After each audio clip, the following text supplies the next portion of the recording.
Hello, my name is Rebecca Freeling. I'm with Wits End Parenting, and I have a question for you. What's more important, setting boundaries or building a relationship with your child? A rhetorical question, of course. We need both of those. But it can be difficult sometimes to decide which is the priority in a given moment, because we're not just trying to raise obedient children. We don't admire obedient adults. Oh, Cindy, she's so great because she's so obedient. Right? If somebody said that, it'd be like, oh, that's kind of creepy. We don't really admire that quality. But we get really frustrated when our children aren't obedient. And so we want them to listen, but we also don't want to be these authoritarians, you got to do everything I say, because that's bad for the relationship. So we want to set boundaries, but what about when it's really hard to hold those boundaries? That's when the boundaries can get fuzzy because we're afraid of being too stern, too strong, not really honoring what the child is feeling. And that's where the parenting advice gets really fuzzy. So we're going to talk about that, but first I'm going to read you a poem by Robert Frost called The Mending Wall. Something there is that doesn't love a wall, that sends the frozen ground swell under it and spills the upper boulders in the sun, and makes gaps even two can pass abreast. The work of hunters is another thing. I have come after them and made repair, where they have left not one stone on a stone, but they would have the rabbit out of hiding, to please the yelping dogs. The gaps, I mean, no one has seen them made or heard them made, but at spring mending time we find them there. I let my neighbor know beyond the hill, and on a day we meet to walk the line and set the wall between us once again. We keep the wall between us as we go, to each the boulders that have fallen to each, and some are loaves, and some are so nearly balls we have to use a spell to make them balance. Stay where you are until our backs are turned. We wear our fingers rough with handling them. Oh, just another kind of outdoor game, one on a side. It comes to little more. There where it is we do not need the wall. He is all pine and I am apple orchard. My apple trees will never get across and eat the cones under his pines, I tell him. He only says, good fences make good neighbors. Spring is the mischief in me, and I wonder if I could put a notion in his head. Why do they make good neighbors? Isn't it where there are cows? But here there are no cows. Before I built a wall, I'd ask to know what I was walling in or walling out, and to whom I was like to give offense. Something there is that doesn't love a wall, that wants it down. I could say elves to him, but it's not elves exactly, and I'd rather he said it for himself. I see him there, bringing a stone grasped firmly by the top in each hand, like an old stone savage armed. He moves in darkness, as it seems to me, not of woods only in the shade of trees. He will not go behind his father's saying, and he likes having thought of it so well, he says it again. Good fences make good neighbors. So who wants to tear down that wall? Defiant children seem like they want to tear down that wall. And it can seem like you're always battling, where is that wall to be? Where is that boundary to be? And some of the messages that we get from parenting experts are really confusing when you have a child who's constantly battering away at that wall and trying to tear it down. We hear this, these two concepts juxtaposed, consequence versus connection. What do I need? Do I need a consequence here or do I need connection? I say that's a false dichotomy. Your connection with your child is being built all the time. Every minute of the day, you're establishing that connection with the child. You're not going to destroy it by providing a consequence. If that consequence is the result of a system that is predefined, a system that you've already laid out and that the child can predict. if you're simply providing a consequence for a behavior that is known to be against the rules, that has no negative impact on your connection. In fact, it helps you connect better because you're not having to argue every little point. Another piece that we hear is connection before correction. Before I correct you, before I tell you to stop jumping on the couch, to be careful when you're pouring your milk, before I tell you that you have to put your shoes on to go to the park, I need to make sure that we have a really good connection. But if you have a strong-willed child who's really on to that game, they can take that and pull you down all kinds of rabbit holes about how they're feeling, and they know that you want to really get this out and have this connection, and know that you want to have cooperation with them. And sometimes they can use that to totally pull you off track and get you to shift those boundaries to an inappropriate place. We also want to use natural consequences. But if you have a child who's being very defiant and who just really wants things their way, there aren't enough natural consequences for like 80 or 90% of the stuff that they're doing. You can't have a natural consequence for all this stuff. You don't want those. Not brushing your teeth? You don't want that consequence. Not going to school? You don't want that consequence for them. It's not as simple as, if you don't put your coat on, you'll be cold. For a lot of these little things that you're trying to get the kids to do all day, you need a system that's already put in place that they can make decisions around. And we also hear about planning with them and giving them choices. And that is an essential piece of how you need to be with your children. Making plans, giving them choices, including them in the decision making.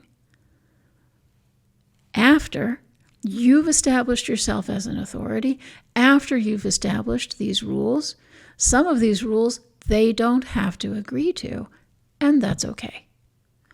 We need to collaborate with strong-willed children because that's the only way they're going to feel really satisfied with their need for control. But before we go into those, we have to really be showing up as a dependable, consistent person in their life. Otherwise, they're not going to trust us to make decisions with us. So here are the elements. I'm going to talk about 3 elements you need in your consequence system. 1, this needs to be predefined. You can write it down. Your child can describe it to you. You can act it out with stuffies. You can act it out together. Your child can be the parent. We know how, when you're acting it out. When you're acting it out. We know how this works. There's not a gray area. And number 2 is it's child controlled.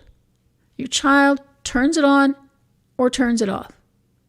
You ask your child to do something, they don't do it, they turn it on. When they're done, when they want it to stop, they turn it off. They're not relying on you to be patient.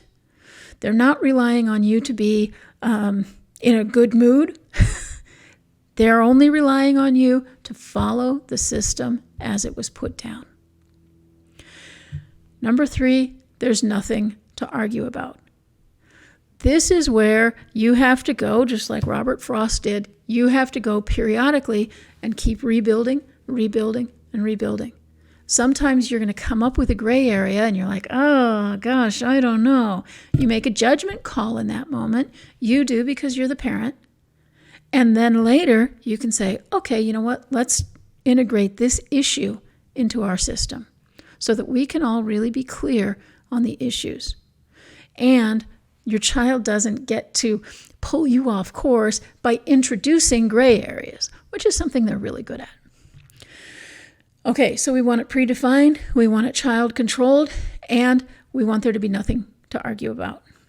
I'm going to give you 2 examples. These are sketches.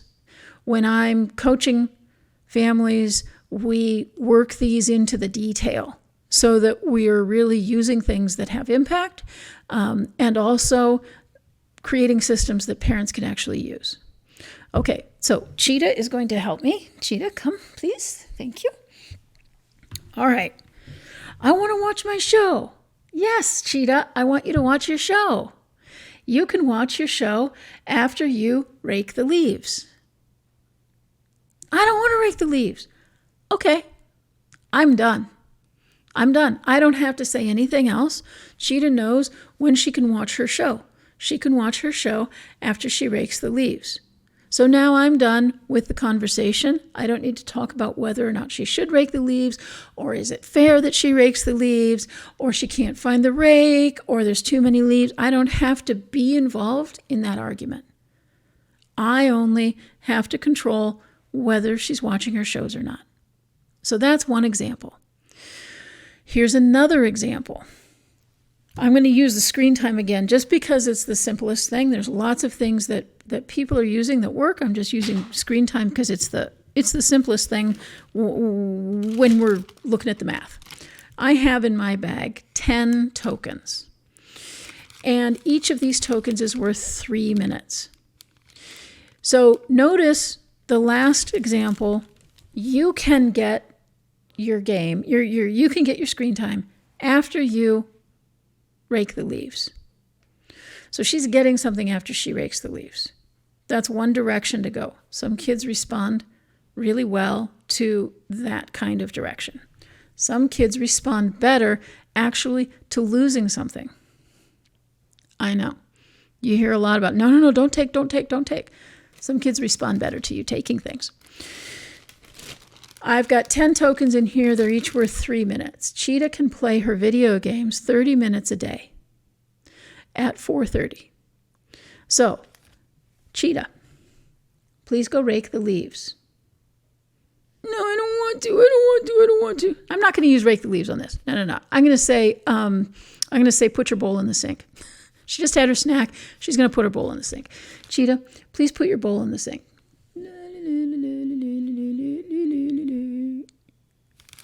I see you're not putting your bowl in the sink. I'm taking a token. Now I'm going to take a token. And I'm going to keep taking tokens until she puts her bowl in the sink. But I'm not going to yell at her. I'm not going to sigh. I'm not going to roll my eyes. Here's what I'm going to do.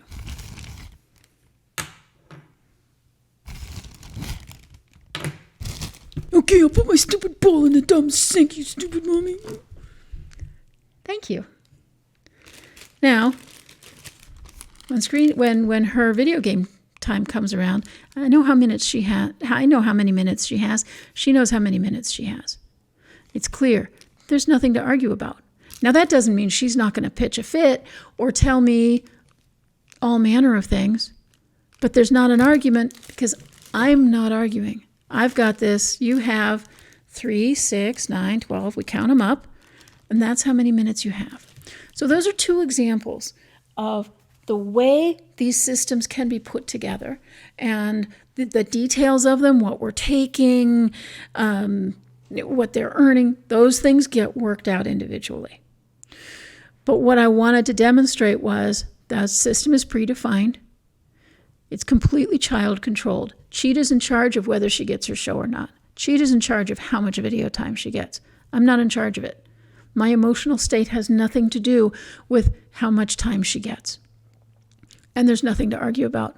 These were very clear statements that I was making. There was no gray area. And I wasn't talking and nagging the whole time, which feels better to me. I hate nagging. I hate it. We don't want to do that. Okay. We are not here to raise kids to be obedient. That's not the goal.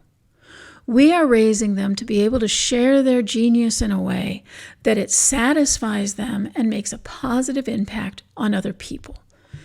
That's what we really want. When we see these kids that are so smart and so strong and so amazing, we need good relationships with our kids. And we need good boundaries with our kids. And those two go hand in hand. Good fences make good neighbors. Thank you, Robert Frost.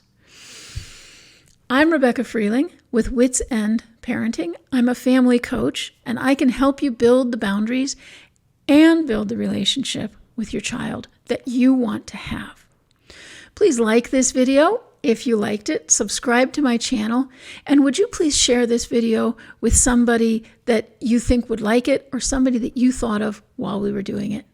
Thank you so much. You are the perfect parent for your child. Let's do it all together.